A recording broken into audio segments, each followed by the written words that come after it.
how I make Blender PFPs. And let me fix my mic. So I might make Blender PFPs and for like Gorilla Tag stuff. So in the description there will be a link for a Gorilla rig, something like that, Gorilla IK rig. So once you have that open, hang on, let me open it. Alright, so this right here is the Gorilla IK rig blend. You want to click on it once. It'll take a second to load depending on how fast your PC is, and come on, any day now. Yeah, my PC is just really laggy because I'm not on my monitor or my whatever you want to call it, and I'm recording soon. Okay, so here we have our Gorilla model. So if you want to change the color of it, you want to click on the Gorilla so it's highlighted orange. Click on this and then see primary color. You can do this and change it to whatever you want. It'll be a little laggy, but you know, it doesn't really matter.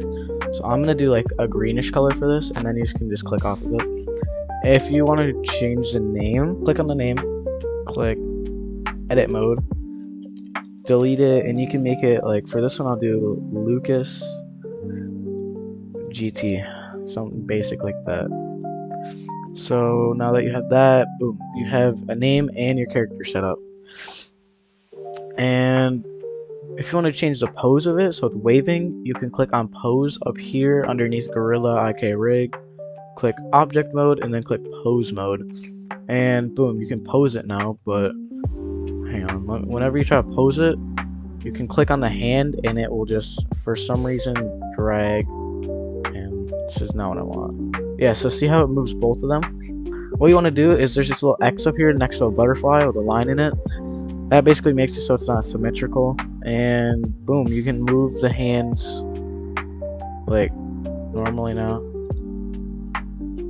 And so you can click on this white dot right here to drag it, or you can click on these lines and you can move everywhere.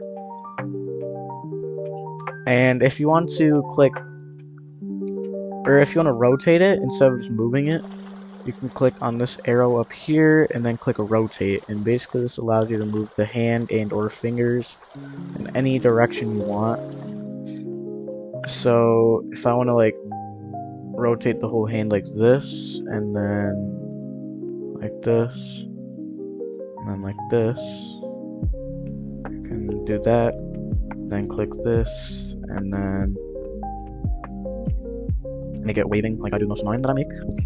And if you want to tilt the head into a different direction, you can click object mode, and then you want to go, actually no, you want to click on pose again, go to pose mode, and then click head. And if you want to pose the head however you want, I'm going to rotate it slightly this way. You can rotate it whatever way you want. And then you can click object mode, and boom, you got your pose set up. If you want to add cosmetics to it, in the description there will be a link to a Google Drive with cosmetics. Basically you download that, click import, and down here you click FBX, and it should be in your downloads tab. And I already have a ton of cosmetics added from the ones I've made, but if I want to add, let's do Yushanka. So now I got Russian hat, and you want to click off of it, click back on it, do the same thing, minus new, and then base color, image texture, then click open down here, and then click whatever one is the texture pack. So sorry guys, here, let me rotate this real quick. This is just a new project, you don't have to do this, just stand your normal one. My past self was an idiot and forgot to mention that you have to click on the hat, click materials, which you should already have open, and it should say hatless, press minus, and you want to press new, and then press base color like you did before. And if you want to add the textures, what you do is you click image texture, and then you click new, or no, you don't click new, you click open, and in the description the texture pack shall be downloaded.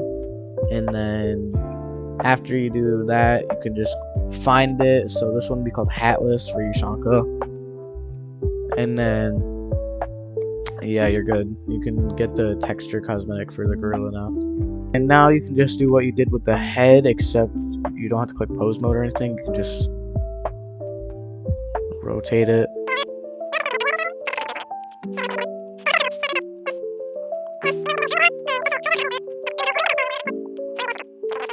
big in my opinion. But yeah, that's how you import cosmetics. Let me show you that. So there should be a thing in the description for faces too. What you want to do, it's actually very easy. You click on shading up here, and so you want to click on the gorilla so it's highlighted orange, and then drag. Dude, did I just lose my file? I want to go to the Google Drive that I showed you. And so say I want to do an annoyed PNG, download it. Alright, now it should be in your downloads. Yeah, this is really annoying to do without a monitor. So then you can drag the file into here, and you're good. So now you want to drag this down here next to this, and then you see color. You can want to drag this down to face texture, and face texture change right here. Turn that all the way up, and it's going to appear a little blurry on your gorilla, which is fine. You just want to click on linear and change it to closest, and then you can go back to layout, add, and then click camera. So don't do anything with this camera. Click on output, change this first resolution X to 1080. Think of 1080p. So now it should be square. And click on this little arrow right here, and then click view, and click camera to view. So now you can click this little camera button right here, and then you got everything that you can do to pose. So yeah, once you get the pose you like, oh wait, also, and then pose it like I did before, and then click this, and then you want to click on file, or no, you want to click on render. So it's not going to show on your screen, but render, and then render image, and then it should say image at the top, and then you want to click as save as, and then save as image, and that should stay in your downloaded folder thing. If you want to save your project, just press save when you want to close it. And yeah, I'll show you what to do next. And what I do, I wouldn't recommend this, but what I do is I have a second Discord account. It's actually very easy to make another one. And then what I do is I go here, I click this, and then it should say untitled underneath your main save. Press open, and you send that to yourself. And then I'll show you what I do on my phone next. Okay, so this is a voiceover. So as you can see, I got the photo. I saved the photo to my phone. Just give me a second. And you go out, and then you have this app. It's called Photo Room. So let me search it up real quick to show you guys. Photo Room. And let it load, pleasey. So yeah, Photo Room, you want to install that. It's a really good app. Then you want to click on, once you have it, you want to click on Square. Like from the top, you want to scroll down and click Square, and then click backgrounds, and go to Safari, search whatever background you want. So I'm gonna go with like a classic green background here to match the color of the gorilla. Honestly, up to you. So I went down and I chose this one because, you know, it's cool. Save it to your phone, go down Photo Room again, and then click image, backgrounds, select your background, click done, and then click insert, and then click the gorilla photo. It should auto remove the background with AI, and then pose it however you want. So just give me a second. I kind of enlarged it and posed it like that. Ended up looking really good actually. And I click export. Just give me a second, and it should say save the camera roll. Then you want to close the apps, and you can go to your camera, click on it, and boom, it's right there, and you're done.